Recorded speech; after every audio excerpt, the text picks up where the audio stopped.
Muy buenos días a todos los oyentes de Radio Renacer España y a todos aquellos que nos escuchan a través de nuestro canal de YouTube de la Iglesia Renacer Evangelista Internacional. Damos la bienvenida una vez más a este su programa Buenos días, Señor, este tiempo devocional que hacemos cada mañana para iniciar nuestros días meditando en la palabra de Dios, recibiendo los consejos preciosos, divinos, que nos enriquecen, que nos levantan y que nos pueden fortalecer. Recordemos que la Biblia es la fuente de sabiduría, es el libro de instrucciones por excelencia que el ser humano necesita para vivir mejor, para alcanzar un nivel de satisfacción, de felicidad, de llenura. Recordemos que es la palabra de Dios la que ha quedado escrita, que nos da las instrucciones precisas sobre cómo debemos vivir y sobre cómo debemos manejarnos. Quiero invitarle antes de la meditación del día de hoy, invitarle a que escuche este audio hasta el final, invitarle a que si le gusta el contenido, si le gusta y si le sirve este contenido, pues que le dé me gusta al audio, que lo comparta con otras personas y, ¿por qué no?, que se suscriba a nuestro canal. Es muy importante para nosotros este tiempo de suscripción. Y también, invitarles a que se unan al club de personas que vamos a subir el mes de diciembre de 2023 a la Tierra Santa. Vamos a tener allí un tiempo a partir del 8 de diciembre, del 8 al 15 de diciembre, un tiempo de encuentro con nuestro Padre Dios, un tiempo de estudio de la palabra, un tiempo de encontrarnos con nuestras raíces hebreas y sobre todo mucho tiempo de sanidad y milagros. Recordemos que vamos a estar allí celebrando la fiesta de Hanukkah, la fiesta de las luces, la fiesta que hace honor a los milagros en la palabra de Dios. Entonces, quiero invitarles a que se sumen. Toda la información está aquí abajo y en el video que ponemos a continuación. 341 wind cloud, runway 23, clear to land. Clear to land, runway 23, LL 34.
Bueno, y después de este anuncio, que espero que les haya gustado y que lo compartan con otras personas, vamos a la palabra de Dios. Vamos a continuar estudiando el libro de Isaías en el capítulo 7. En el capítulo anterior vimos cómo Isaías tiene un encuentro con Dios, un encuentro real, un encuentro que le cambió su vida, un encuentro donde él vivió una verdadera transformación. Y ahora se enfrenta a otra etapa también bien especial. Recordemos que en el primer versículo de Isaías nos marca el contexto histórico. Nos dice que Isaías profetizó en tiempos de Usías, de Jotam, de Acaz y de Ezequías, 4 reyes de Israel. Pues ahora aparece el rey Acaz. No lo vamos a confundir con el rey Acab. Esto es otra cosa. Acab fue un rey de Israel, fue un rey del norte. Acaz fue un rey del sur, fue un rey en Jerusalén. Y dice entonces, el primer versículo dice: aconteció en los días de Acaz, hijo de Jotam, hijo de Usías, rey de Judá, que Resín, rey de Siria, y Peca, hijo de Remalías, rey de Israel, subieron contra Jerusalén para combatirla, pero no la pudieron tomar. Vamos a parar entonces aquí un poquito para entender más o menos o tener un breve contexto de quién fue este rey Acaz. Este rey Acaz pues fue un rey de la dinastía o del linaje del rey David, y se caracterizó porque fue un rey pues muy alejado de Dios, un rey que hizo las cosas muy mal, un rey que cayó en la idolatría, un rey que cayó en el pecado, un rey que hizo cosas abominables. Dice ahí, el contexto está en 2 de Crónicas 28 y en 2 de Crónicas 16 también. Ahí lo puede encontrar. Yo no voy a entrar a mirar todos los detalles de este capítulo, pero lo único que puedo decir es que fue un rey que se dio a la idolatría, un rey que hizo pasar sus hijos por el fuego, un rey que sacrificó y quemó incienso en los lugares altos, un rey muy, muy, muy pagano, un rey que de Dios no tenía absolutamente nada, y llegó a tal punto que cerró la casa de Dios, hizo a un lado el culto, hizo a un lado los sacrificios, desmanteló la casa de Dios prácticamente para entregársela a los asirios. O sea, fue un rey que no vivió de acuerdo a los propósitos y de acuerdo a la palabra de Dios. Entonces ahí más o menos vamos a entender y vamos entendiendo el contexto del reinado de este hombre y el contexto que le correspondió o que estaba viviendo Isaías en ese momento. Si el rey estaba alejado de Dios, imagínense cómo estaba el resto del pueblo. O sea, podremos hacernos a una idea de cómo el resto del reino, pues lo que estaba viviendo. Ahora, estaban viviendo una amenaza bastante fuerte, que ya la vamos a mirar a partir del versículo 2. Dice: y vino la nueva a la casa de David diciendo: Siria se ha confederado con Efraín, y se le estremeció el corazón y el corazón de su pueblo, como se estremecen los árboles del monte a causa del viento. Aparece una alianza en el norte, en Israel. Recordemos que el reino estaba dividido. Al norte habían 10 tribus que conformaban el reino de Israel, y esas 10 tribus pues ya lo sabemos que estaban totalmente alejadas de Dios, que estaban totalmente en otra cosa, y empezó a aparecer en el horizonte una amenaza global para todos, y fue el reino de Asiria. Ante esa amenaza del reino de Asiria, que era como una especie de apisonadora o de máquina que por donde pasaba iba acabando con todo, este rey de Israel se hace una alianza con los sirios. O sea, aquí no confundamos los sirios con los asirios, son dos cosas muy diferentes. El reino de Siria era un reino y es un territorio que está al norte de Israel, cuya capital es Damasco. Entonces el rey de Israel, las tribus del norte, hacen una alianza o se han confederado con el reino de Siria. Y hacen una alianza y entonces dice que al rey Acaz se le estremece el corazón y el corazón de su pueblo. O sea, en otras palabras, se llenó de miedo, se llenó de temor. Temblaba el hombre, es lo que está diciendo aquí. Temblaba Acaz ante esa noticia de que esos dos ejércitos estaban confederados, estaban aliados. Y según lo que nos dice Segunda de Crónicas 28, pues ellos empezaron a hacer incursiones y a intentar tomarse en Judá, a invadir Judá. Por eso es que el rey Acaz estaba inquieto y estaba muy atemorizado. Por eso usted y yo tenemos que ir a leer el contexto un poquito, tomarnos el tiempo de leer el contexto en Primera de Crónicas 28 para entender por qué se le estremeció el corazón. Porque empezaron a ganar terreno, a invadir Judá, a invadir su territorio. Entonces, dice el versículo 3, dijo Jehová a Isaías: sal ahora al encuentro de Acaz, tú y Sear-Jasub tu hijo, al extremo del acueducto del estanque de arriba, en el camino de la heredad del lavador. Y dile: guarda y repósate, no temas, ni se turbe tu corazón a causa de estos dos cabos de tizón que humean, por el ardor de la ira de Rezín y de Siria y del hijo de Remalías. Ha acordado maligno consejo contra ti el sirio, con Efraín y con el hijo de Remalías, diciendo: vamos contra Judá y aterroricémosla, y repartámosla entre nosotros, y pongamos en medio de ella por rey al hijo de Tabeel.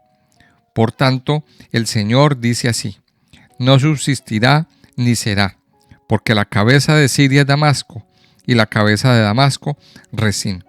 Y dentro de 65 años Efraín será quebrantado hasta dejar de ser pueblo. Y la cabeza de Efraín es Samaria, y la cabeza de Samaria el hijo de Remalías.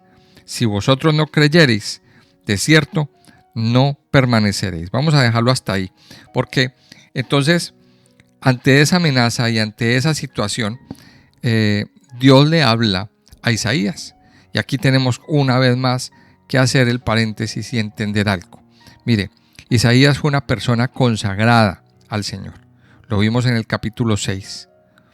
Vimos el momento dramático como Dios llama a Isaías y como Dios empieza a hablarle y lo consagra para ser su emisario, para ser el que hable.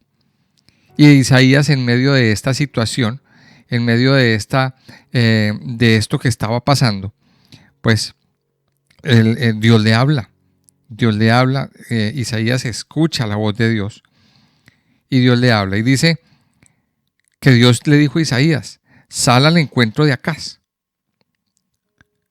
Y yo creo que nuestro deber como emisarios de Dios es salir al encuentro de aquellas personas que están sumergidas en medio de una vida tan oscura, tan pecaminosa, tan llevados de su parecer. Hoy en día encontramos muchos como Acaz. Dice que Dios le manda y le dice a Isaías, le dijo Jehová a Isaías: vaya, salga al encuentro de Acaz, tú y tu hijo. Y es curioso ver cómo aquí mencionan el nombre, Sear-Jasub, tu hijo.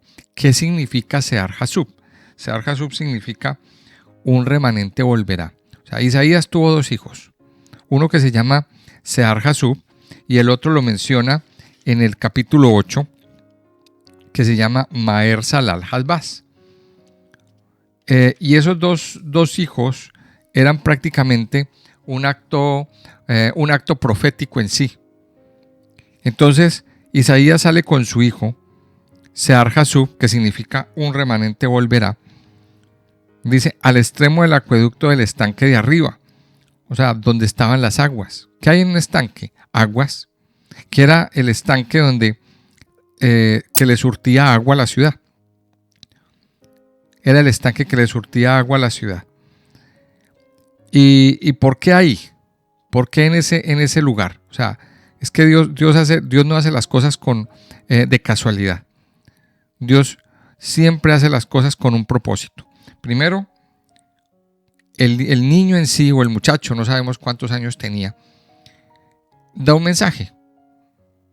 Y el mensaje de ese chico es: un remanente volverá. Un remanente volverá. Así se llamaba el muchacho. Y justamente se encuentran con Acaz en el estanque. ¿Por qué en el estanque? Porque era el lugar estratégico cuando se genera una invasión a una ciudad, o cuando se generaba una invasión a las ciudades. Pues lo primero que hacían era un sitio, sitiar la ciudad. Y lo primero que hacían dentro de ese sitiamiento de la ciudad era cortar los servicios, cortar el agua. ¿Para qué? Para que la gente se muriera de sed, para que la gente se muriera de hambre, para encerrarlos y así que el pueblo desfallezca y hacer más fácil la invasión, o sea, forzar una rendición. Entonces el punto estratégico y lo que sabían que iban a tomar primero era el agua. Y justamente Dios manda a Isaías con su hijo, que en sí el nombre del hijo es un mensaje, al estanque. Y le dicen de parte de Dios: guarda y repósate. No temas ni se turbe tu corazón a causa de estos 2 cabos de tizón que humean. ¿Qué es un cabo de tizón? Son 2 pedacitos de carbón que son sacados de la llama. Que no, o sea, cuando usted saca un tizoncito del carbón, pues eso tiende a apagarse, eso no tiene ningún efecto, digámoslo así. Y dice que ellos 2 son llamados delante de Dios 2 cabos de tizón que humean. No pueden hacer nada. No pueden hacer nada delante del poder de Dios. Entonces, mire, Dios le manda un mensaje al rey Acaz y le dice: tranquilo, no se preocupe, guarda y repósate, no temas ni se turbe tu corazón a causa de estos 2 cabos de tizón que humean. Dice, porque dice el versículo 6: ha acordado maligno consejo contra ti el sirio, con Efraín y con el hijo de Remalías, diciendo: vamos contra Judá y aterroricémosla, repartámosla entre nosotros y pongamos en medio de ella por rey al hijo de Tabeel. Y aquí viene una segunda palabra de Dios. Mire lo que dice el verso 7. Por tanto, Jehová el Señor dice así: no subsistirá ni será. Porque la cabeza de Siria es Damasco y la cabeza de Damasco es Resín. Y dentro de 65 años Efraín será quebrantado hasta dejar de ser pueblo. Y dice al final del versículo 9: si vosotros no creyereis, de cierto, no permaneceréis. Y aquí viene otra palabra, una tercera palabra. Entonces mire el proceso. Dice el versículo 10: habló también Jehová a Acaz, diciendo: pide para ti señal de Jehová tu Dios, demandándola ya sea de abajo en lo profundo o de arriba en lo alto.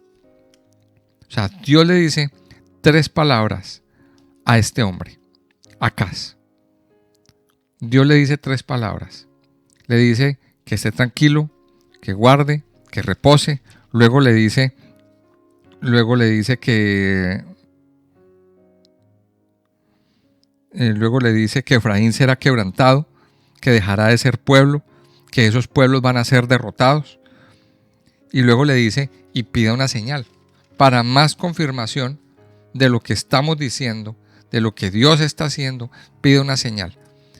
Y dice el versículo 12: y respondió Acaz: no pediré y no tentaré a Jehová. Y vamos a mirar hasta aquí lo que llevamos. Mire, Acaz, un hombre alejado de Dios, un hombre que se ha inclinado más por las cosas paganas que por las cosas espirituales, un hombre que se dedicó a la brujería, a la hechicería, al paganismo, y se olvidó por completo de las cosas que Dios había hecho.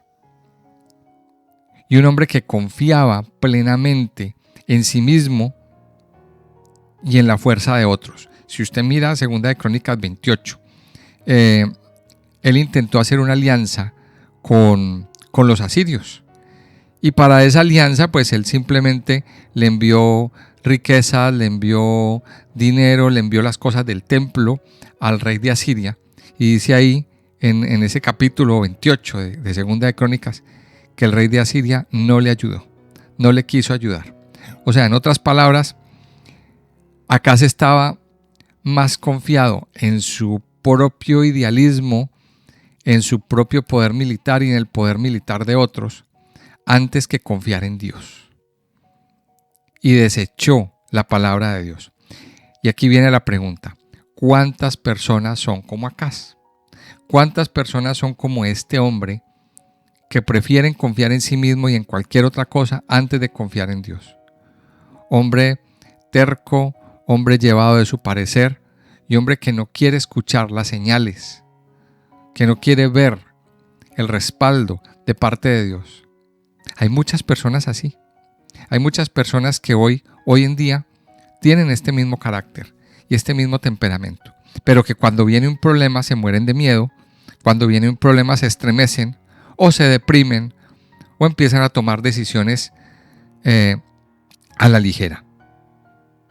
Nuestro deber como siervos de Dios es hablar, pero no todos van a querer escuchar. Nuestro deber como siervos de Dios es hablarle a aquellos que son como Acaz, a aquellos que están metidos en su terquedad. Y entonces dice que Dios le dice por tercera vez, viene esa palabra, pida una señal. Y Acaz dice, yo no pediré señal. Ahora, él no lo dice porque tiene reverencia a Dios, sino porque él no cree. Porque él no quiere creer. Él no quiere creer. Él no quiere creer en Dios. Y entonces dice, yo no pediré señal. Entonces dice el versículo 13, vamos a leer hasta el versículo 16. Dice, dijo entonces Isaías, oíd ahora, casa de David. Os es poco el ser molestos a los hombres, sino que también lo seáis a mi Dios. Por tanto el Señor mismo os dará señal. He aquí que la Virgen concebirá y dará a luz un hijo, y llamará su nombre Manuel. Comerá mantequilla y miel hasta que sepa desechar lo malo y escoger lo bueno. Porque antes que el niño sepa desechar lo malo y escoger lo bueno, la tierra de los dos reyes que tú temes será abandonada. Jehová hará venir sobre ti, sobre tu pueblo y sobre la casa de tu padre, días cuales nunca vinieron desde el día que Efraín se apartó de Judá, esto es, al rey de Asiria. Y acontecerá que aquel día silbará Jehová a la mosca que está en el fin de los ríos de Egipto, y a la abeja que está en la tierra de Asiria. Y vendrán y acamparán todos en los valles desiertos y en las cavernas de las piedras, y en todos los zarzales y en todas las matas. En aquel día el Señor raerá con navaja alquilada con los que habitan al otro lado del río, esto es, con el rey de Asiria, cabeza y pelo de los pies, y aún la barba también quitará. Acontecerá en aquel tiempo que criará un hombre una vaca y 2 ovejas, y a causa de la abundancia de la leche que darán, comerá mantequilla. Ciertamente mantequilla y miel comerá el que quede en medio de la tierra. Acontecerá también en aquel tiempo que el lugar donde había 1000 vides, que valían 1000 siclos de plata, será para espinos y cardos. Con saetas y arco irán allá, porque toda la tierra será espinos y cardos. Y a todos los montes que se cavaban con azada, no llegarán allá por el temor de los espinos y de los cardos, sino que será para pasto de bueyes y para ser hollados de los ganados. Vamos a mirar entonces aquí desde el versículo 14 que Dios a través de Isaías le da una profecía. Pero aquí hay algo bien interesante en el versículo 13. Le dice, oíd ahora, casa de David. O sea, esto no es una profecía solamente para Acaz. Le está diciendo, oíd, casa de David. O sea, le está diciendo, vaya, casa de David, usted pertenece a la casa de David. Y dice el versículo 14, el Señor mismo os dará señal. ¿Para quién es esa profecía? Para la casa de David. ¿Y qué dice? que la Virgen, dice, he aquí que la Virgen concebirá y dará a luz un hijo y llamará su nombre Emmanuel. ¿Qué significa Emmanuel? Significa Dios con nosotros. Dios está con nosotros. Y llamará su nombre Emmanuel. ¿Qué dice? Comerá mantequilla y miel hasta que sepa desechar lo malo y escoger lo bueno. Y póngale cuidado lo que dice el verso 16. Porque antes que el niño sepa desechar lo malo y escoger lo bueno, la tierra de los 2 reyes que tú temes será abandonada. Vamos a mirar un poquito esta profecía porque yo creo que es una profecía muy conocida para nosotros, porque siempre nos la han relacionado con el tema del Mesías. Y vamos a mirar un poquito qué significado tiene esta profecía. Entonces, primero, Acaz no pide señal, o sea, se niega a creer en Dios. Entonces, Isaías dice, bueno, da igual el Señor te va a dar una señal, les va a dar una señal. ¿Y cuál es la señal? Entonces empieza, el Señor mismo dará señal, que la Virgen concebirá y dará a luz un hijo. Vamos a mirar entonces esto, qué significa. O sea, aunque no crea o no quiera creer, Dios de todos modos le va a dar una señal que es para la casa de David. ¿Qué significa señal? Pues es un prodigio, una evidencia o una señal milagrosa. Donde aquí aparece la palabra virgen, en hebreo original aparece la palabra alma. ¿Qué significa alma? Alma significa muchacha, doncella o mujer joven. Para los judíos, alma es una mujer joven. Para los cristianos se ha tomado como una virgen. Y aquí pues hay un debate entre cristianos y judíos por el significado de esta palabra. Es una palabra muy amplia que tiene muchos significados. Pero vamos a entender que alma es una mujer joven desde el contexto bíblico hebreo, porque la Biblia fue escrita en hebreo. Alma es una mujer joven, es una chica joven. Y dice que la Virgen, que esa chica joven, concebirá y dará a luz un hijo. Y llamará su nombre Emmanuel. ¿Qué significa Emmanuel o Inmanuel? Con nosotros está Dios. O sea, la señal que Dios le va a dar a la casa de David para demostrarles que está con ellos es que una mujer joven o una mujer virgen va a concebir, y esa es la señal de los cielos. Entonces aquí tenemos nosotros que entender esto. El versículo 11, Isaías le dice a Acaz, pide para ti señal de Jehová, tu Dios, demandándola ya sea abajo en lo profundo o arriba en lo alto. O sea, ¿qué le dijo Isaías? Pide una señal, demandándola abajo en lo profundo, o sea, en el Seol, o arriba en lo alto, en los cielos. Que la Virgen iba a concebir es una señal de los cielos. Ahora, ¿qué se dice de este niño? Dice que comerá mantequilla y miel hasta que sepa desechar lo malo y escoger lo bueno. Lo que se dice de este niño entonces tiene que ver con la comida, sabiendo discernir entre lo malo y lo bueno. Ahora, dice el verso 16, que aquí es un punto bien importante, porque antes de que el niño sepa desechar lo malo y escoger lo bueno, la tierra de los 2 reyes que tú temes será abandonada. ¿En qué momento un niño aprende a desechar lo malo y escoger lo bueno? O sea, a tener ese discernimiento. Vamos a pensar este punto. ¿En qué momento el niño llega a esa etapa de madurez donde desecha lo malo y escoge lo bueno? Más o menos cuando va llegando a la adolescencia. O sea que lo que quiere decir aquí es que mientras que este niño siga siendo niño, se va a acabar esta amenaza. Las tierras de Siria e Israel serían abandonadas. Más o menos en unos 10 o 12 años, desde que se escribió esta profecía, que fue en el año 734, pasaron 12 años, y 12 años más tarde, pues fue la invasión a la tierra de Israel por los asirios. Fue la invasión a la tierra de Israel por los asirios. O sea que se cumple esta profecía. Entonces lo que nos dice es que antes de que el niño sepa desechar lo malo y escoger lo bueno, esa tierra de los 2 reyes que tú temes será abandonada. Ahora, vamos a pensar, mire, no podemos limitar a este niño a este versículo, ya que hay muchas cosas que se deben dar en este niño y se le aplica esta profecía ¿a quién? A Jesús. O sea, hay muchas... aquí tenemos que entender también otra cosa, que esta profecía pues también se cumplió de una manera inmediata. ¿En dónde?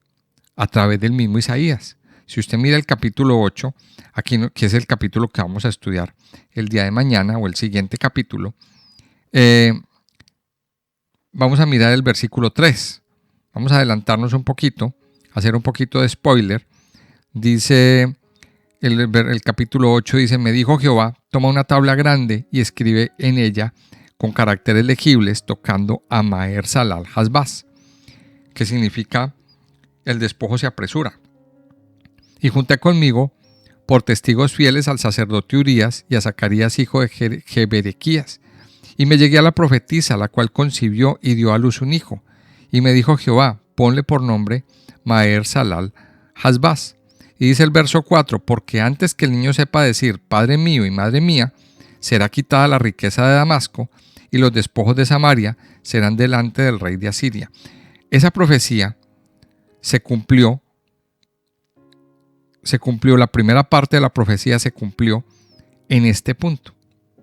O sea, la virgen que iba a concebir, o la joven que iba a concebir, era la esposa de Isaías. Y entonces aquí viene el primer cumplimiento de esta profecía. Pero también esta era una profecía para la casa de David. Y todas las profecías que aparecen en la Biblia tienen como fin o como propósito, como finalidad, el anuncio del Mesías. En Mateo capítulo 1, entonces encontramos el cumplimiento real de esa profecía. Y es a Yeshua, y es el Mesías, que vino a salvar, que vino a liberar, que vino a liberarnos de ese yugo, de esa amenaza que quería venir a invadirnos, que quería venir a dañarnos, esa amenaza del pecado. Entonces miremos que aquí este capítulo 7 nos deja a nosotros una gran enseñanza. Primero, nos habla del carácter del rey Acaz, del tipo de personas que creen depender de sí mismos, que confían en su fortaleza, en sus conocimientos, en sus amigos, en el poder de otras personas, en sus influencias, pero no confían en Dios. Segundo, Acaz no había entendido de dónde venía. Acaz no había entendido de dónde venía, que pertenecía al linaje de David. Y por amor a David, Dios cumplió la promesa de proteger Jerusalén, de proteger a Judá, de proteger ese linaje. ¿Qué es lo que dice del versículo 17 en adelante? Dios le está dando una promesa a Acaz donde dice que va a destruir a esos enemigos y que Efraín, o sea, Israel, cuando la Biblia habla de Efraín, está hablando de Israel, del reino de Israel, que van a ser destruidos, van a ser asolados, van a quedar en abandono, que eso que antes valía mucho, ahora va a quedar entre espinos y lleno de animales salvajes, va a quedar todo desolado. Ahora también Dios le muestra a Acaz una señal que también es una lección para él. Esa persona en la que usted tanto confiaba, mire lo que es capaz de hacer. Mire lo que es capaz de hacer. Y mire lo que le sucede a aquellos que se alejan de Dios. O sea, Acaz tenía delante de él un espejo y una gran enseñanza. pero por su corazón endurecido, él no quiso creer. Desechó a Dios. Desechó la palabra de Dios. Y aquí, esta es la más grande enseñanza que nosotros tenemos. Aprendamos a confiar en el Señor. Aprendamos a confiar en su palabra. Aprendamos a confiar en lo que Él tiene para nosotros. Aprendamos a confiar en las promesas que el Señor nos está dando, que el Señor nos da. Ahora, el Señor le dijo a Acaz 3 veces, mandó al profeta Isaías con una palabra. Si usted es uno de esos Acaz, escuche, reciba, no se aparte, reciba la voz de Dios, porque Dios tiene grandes cosas para usted. Dios tiene grandes cosas. Por último, terminando el contexto del capítulo 28 que le invito a que lo escuchen también, que se los voy a dejar ahí al final, en la descripción. Al final del video aparece el enlace, va a aparecer el enlace para que usted escuche ese capítulo, que es muy interesante. Por su dureza de corazón y por su alejamiento de Dios, Acaz abrió las puertas para que el enemigo entrara a su vida, para que el enemigo viniera, invadiera, esclavizara, dañara y desolara todo. Pero por amor a David, ese enemigo no invadió Jerusalén, porque no era el tiempo. No era el tiempo todavía. Todavía Dios tenía un proceso con Jerusalén. Mis amados, Dios está haciendo un llamado al arrepentimiento. Dios está haciendo un llamado a un cambio de vida. Dios nos está haciendo un llamado en estos días a que dejemos tanta terquedad, a que dejemos de ser llevados de nuestro parecer y a que confiemos en las promesas de Dios. Aquí Dios nos dio una promesa, nos recordó una promesa, la promesa de aquel que está con nosotros, la promesa de aquel que Dios mandó como señal para que su vida y la mía fueran salvas, para que nuestras vidas pudieran tener éxito. Solamente en Él, en Emmanuel, nuestra vida puede tener éxito. Solamente en este Emmanuel, nuestra vida puede levantarse y puede ser transformada por completo. Yo quiero invitarle a que vamos a orar. Padre Santo, te damos muchas gracias en esta mañana. Gracias por tu amor y por tu misericordia. Gracias por tu bondad. Gracias, Señor, por tu fidelidad. Gracias porque tú estás en medio de nosotros. Gracias porque podemos ver y experimentar a diario esa misericordia tan grande y tan especial que nos llena, que nos sacia, que nos cobija, mi Señor. Padre, y hoy una vez más queremos levantar nuestros ojos a ti, porque al igual que este hombre Acaz, a lo mejor estamos experimentando situaciones muy complejas, muy difíciles, muy complicadas en nuestras vidas, en nuestros corazones. Y nuestro corazón se estremece, nuestro corazón tiembla de miedo, de temor, de todas estas cosas que están pasando. Amado Padre, aquí estamos, Señor.